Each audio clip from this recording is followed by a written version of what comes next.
সত্ৰনগৰী মাজুলীত অৱস্থিত অসমৰ এখন অন্যতম সত্ৰ হৈছে শ্ৰী শ্ৰী দক্ষিণপাট সত্ৰ।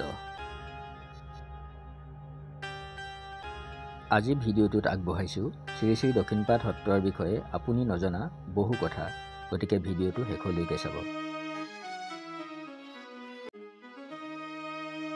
অসমৰ 4খন ৰাজসত্ৰৰ ভিতৰত শ্ৰী শ্ৰী দক্ষিণপাট সত্ৰ এখন দ্বিতীয় শাৰীৰ সত্ৰ।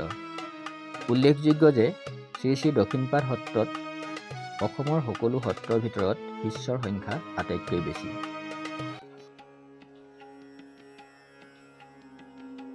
আহোম স্বৰ্গদেউ জয়ধ্বজ সিংহৰ দিনত 1654 চনত শ্ৰী শ্ৰী দক্ষিণপাট সত্ৰ প্ৰতিষ্ঠা কৰা হয়। স্বৰ্গদেউ জয়ধ্বজ সিংহই 100 জন ভকত আৰু 20 জন পাইকৰ সৈতে পিছপুৰা মাটি বনমালী দেৱক অৰ্পণ কৰিছিল, আৰু বনমালী দেৱে হৈছে দক্ষিণপাট সত্ৰৰ প্ৰথম সত্ৰাধিকাৰ।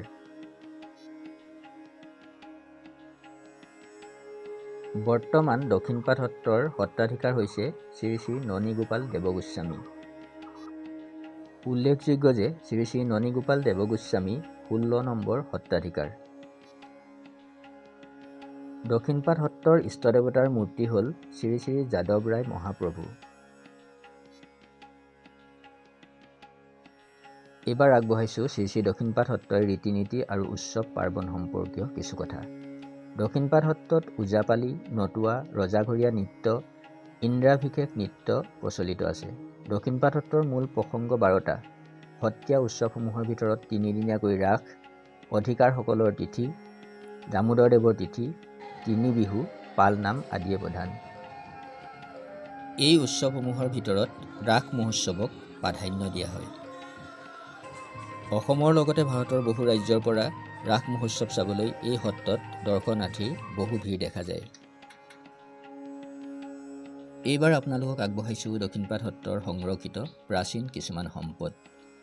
সত্ৰখনত সংৰক্ষিত প্ৰাচীন সম্পদৰ ভিতৰত দামোদৰ শালগ্ৰাম, মহাপুৰুষ শংকৰদেৱে সোণৰ কলসাত ভৰাই দামোদৰ দেৱক দিয়া সংস্কৃত শ্ৰীধৰ স্বামী টীকাসহ 1493 খ্ৰীষ্টাব্দত লিখা 100 শিলা পাত থকা অৰ্ধদগ্ধ অৱস্থাত ভাগৱত।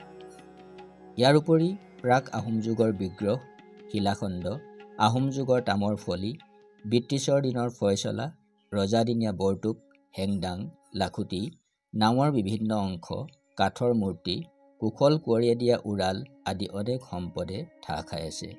এই সত্ৰত সৰ্বাধিক প্ৰাচীন সাঁচিপাতৰ পুথি এতিয়াও সংৰক্ষিত হৈ আছে। এই প্ৰাচীন সম্পদসমূহ সংৰক্ষণ আৰু ৰাইজৰ দৰ্শনৰ সুবিধাৰ বাবে সত্ৰৰ চৌহদতে বৰ্তমান এটা ভৱন নিৰ্মাণ কৰা হৈছে। সম্ভৱতঃ আৰু কিছুদিনৰ ভিতৰতে এই যাদুঘৰটো নিৰ্মাণ কাৰ্য সম্পূৰ্ণ হ'ব। এইবাৰ আপোনালোকক আগবঢ়াইছোঁ দক্ষিণপাট সত্ৰৰ সত্ৰাধিকাৰসকলৰ নাম। প্ৰথম সত্ৰাধিকাৰ হৈছে শ্ৰী শ্ৰী বনমালীদেৱ।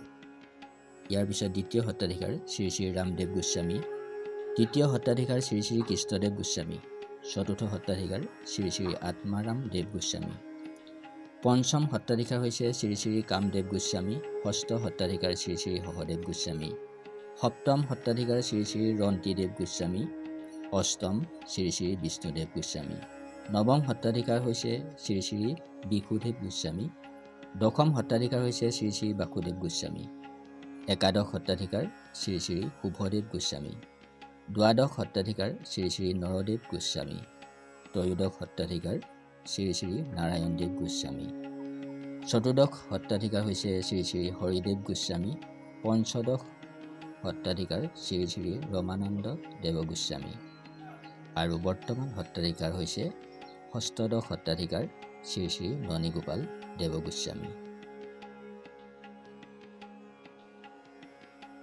সত্ৰৰ চাৰিওফালে এটা শান্ত সমাহিত পৰিৱেশ। এই পৰিৱেশত যিকোনো লোক সত্ৰলৈ আহিলেই ভক্তিত মূৰদুৰ খাই যায়।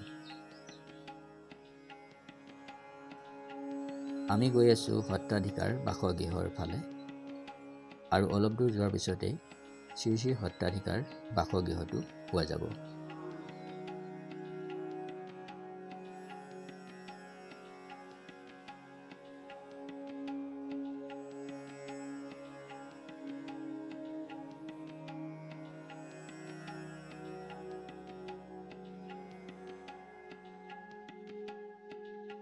এইটো হৈছে শ্ৰী শ্ৰী সত্ৰাধিকাৰ প্ৰভু ঈশ্বৰৰ বাসগৃহ।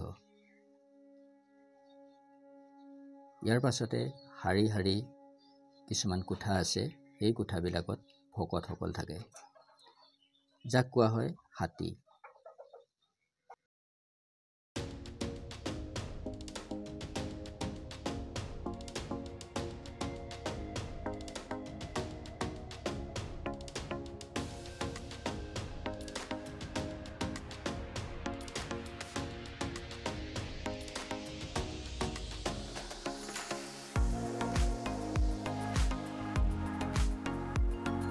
এইদৰে আমি শ্ৰী শ্ৰী দক্ষিণপাট সত্ৰৰ চাৰিওকাষ ভালদৰে চালোঁ আৰু চাই খুব ভাল লাগিল। আপুনি যদি কেতিয়াও অহা নাই দক্ষিণপাট সত্ৰলৈ, নিশ্চয় আহিব আৰু ইয়াৰ পৰিৱেশ নিশ্চয় আপোনাৰো ভাল লাগিব। আজি ভিডিঅ'টো শেষ কৰিবৰ সময় হৈছে। আপোনালোকৰ যদি ভিডিঅ'টো ভাল লাগিছে তেনেহ'লে নিশ্চয় এটা লাইক কৰিব আৰু নতুনকৈ যিসকলে চেনেলটোলৈ আহিছে তেওঁলোকে এনেধৰণৰ ভিডিঅ' পাবলৈ ছাবস্ক্ৰাইব কৰিব। পুনৰ সকলোকে ধন্যবাদ জনাইছোঁ।